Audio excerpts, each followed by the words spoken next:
직업 탐구 생활, 이 시간은 서울시 어르신취업지원센터 조용태 과장과 함께 어르신들께서 관심 가지실 만한 여러 가지 직업 관련 정보 안내해드리고 있습니다. 과장님 모시겠습니다. 안녕하세요. 네, 안녕하세요. 네, 오늘은 어떤 직업에 대해 이야기 나눠볼까요? 네, 오늘은 여러분들이 궁금해하실 코로나 이후, 즉 포스트 코로나 일자리 관련된 내용을 가지고 나왔는데요. 관련 사업 전반에 대해 이야기해 보도록 하겠습니다. 네, 사실 이 코로나19가 경제, 문화, 사회 전반에 큰 영향을 끼쳤는데요. 사회적 거리두기가 확산되면서 어르신들의 일자리도 많은 변화가 생겼겠죠. 네, 그렇습니다. 그 테크플러스 5월 기사에 따르면 크게 4가지 이제 분야 일자리가 활성화될 거라고 하는데요. 그 첫 번째, 그 원격 근무, 재택근무 등이 활발해지면서 이제 앱 서비스, 즉 소프트웨어 프로그램 개발, 그걸 유지 보수하거나 아니면 테스팅하는 일자리가 생길 거라고 합니다. 네. 그래서 미국 그 전문 사이트에서는 소프트웨어 개발자가 오는 2028년까지 한 10년 전보다 21%가 늘어날 것으로 전망했는데요. 네. 전문 분야이긴 해서 이제 소프트웨어 분야에서 이제 전문 기술직으로 퇴직하신 분들이 네. 주로 여기를 도전해 보시면 좋을 것 같고요.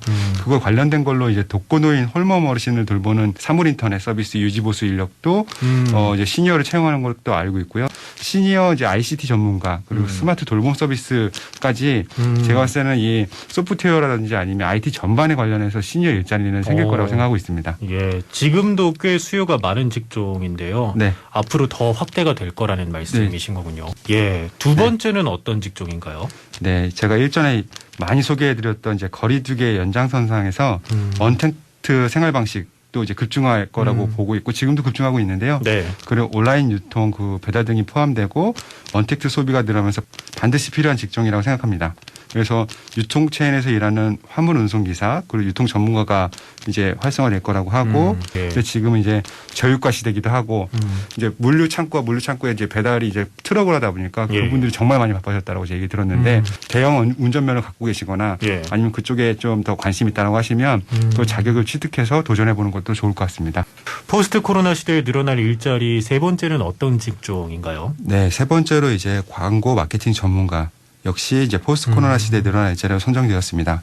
코로나19로 이제 전체적으로 이제 전 세계적으로 경기가 침체되다 보니까 다시 이제 활성화시킬 때 그때 필요한 게 이제 내 물건이 어떻게 좋은지에 대해서 광고라든지 아니면 홍보 활성화가 더 중요하기 때문에 지역사회 특산품 마케팅 홍보 등을 다양한 방법론이 이제 시니어들 머릿속에서 나오고 그게 어떻게 보면 그 지역의 풍토에 맞게끔 어떻게 마케팅이나 홍보할 수 있을 거라 생각해서 아마 지방에 계신 시니어분들도 우리 상품이라든 우리 지역 음식을 어떻게 홍보할 수 있을까 고민해 보시는 것도 좋을 것 같습니다. 지역에 있는 청년들하고 시니어가 세대 융합으로 해서 그래서 기획은 광고 홍보 같은 경우는 청년이 하고 그거를 이제 만들고 파는 거를 시니어들이 하는 걸로 좀 융합형으로는 좀 진행하는 케이스가 좀 있더라고요. 예, 그럴 수 있겠군요.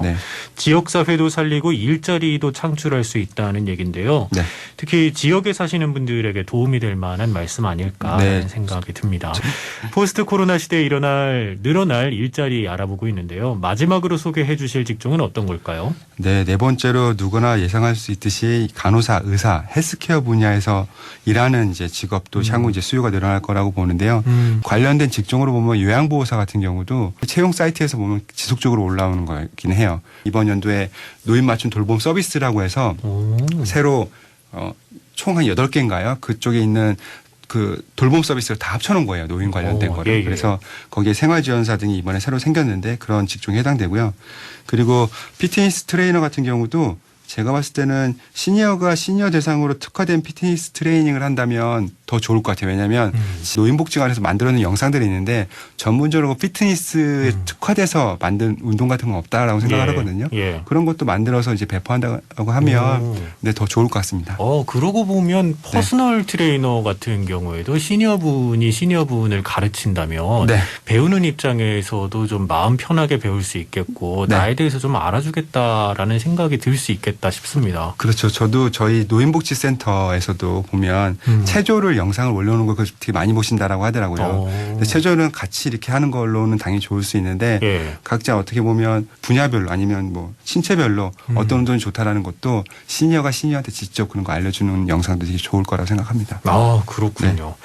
그동안의 어르신들 피트니스는 재활치료 중심이었는데 네, 맞아요. 네. 건강에 대한 관심이 높아지면서 조금 더 전문적으로 될 수 있는 직종이겠다라는 생각이 들고요. 네. 정부에서 주도해서 다양한 공공 일자리를 만들고 있다고 들었습니다. 은 코로나19 극복 희망 일자리 사업인데요. 여기서 눈여겨볼 일자리 분야가 지난번에 소개해드린 방역 관련 직종이 있습니다. 네. 공공 시설이라고 볼 수 있는 뭐 보건소, 사회복지관, 노인복지관, 장애인복지시설, 뭐 아동복지시설, 노인요양시설, 뭐 어린이집 등등 해서 여기에 가서 전문적으로 전문 인력 갖고 소독하는 건 그분들한테 맡기고 이게 이제 생활방역사다 보니까 그분들이 가서 직접 뭐 이렇게 뭐 문고리를 닦든지 아니면 청소 안 보이는 곳을 닦든지 소독약으로 된 걸로 좀 닦든지 그런 것들로 해서 생활방역 그냥 만져지는 것들 그것들에 대해서 방역하는 서비스를 이야기하는 겁니다. 제가 이제 서울시로 예를 한번 들면요. 그러니까 7월에서 12월 달에 이제 생활 방역사를 이제 선발 운영한다는 계획을 갖고 있는데 그게 총 서울에서만 5만 2천여 개소 공공시설에 그게 공원도 포함이고요.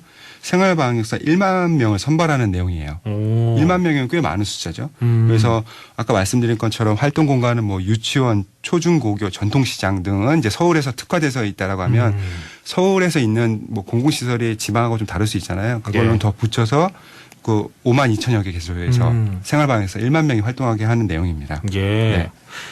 제가 지금 서울로 예시를 든 것뿐이지 각 시도 지자체에서도 같은 시기에 이제 생활방역 일자리가 생겨날 것이기 때문에 구청 홈페이지라든지 아니면 뭐 도 홈페이지라든지 그쪽을 좀 유익 있게 보시면 될 것 같습니다. 오늘 직업탐구 생활에서는 서울시 어르신 취업지원센터와 함께 포스트 코로나 시대의 일자리 전망을 살펴봤습니다. 여기까지 말씀 나누겠습니다. 고맙습니다. 네, 감사합니다.